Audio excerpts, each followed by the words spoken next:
Not something you expect to see on a quiet morning. Our little rat hunter up the mango tree. The ducks are back at the dam, the chickens finally got their fermented feed again, and everything slowly starts to return to normal. The dogs, well, they've moved on completely.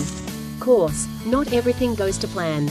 A broken mower, replacing a broken solenoid. While we fix things, nature just keeps creating something beautiful. A tiny lizard caught munching our rosemary. I'm sure it's healthy. A pumpkin just beginning, and the strawberry guavas finally turning red.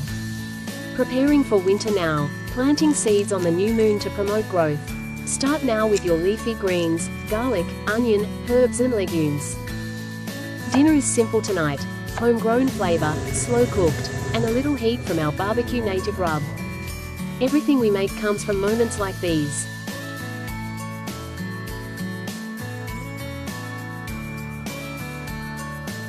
Slowing down, finding beauty again, and creating space for others to do the same.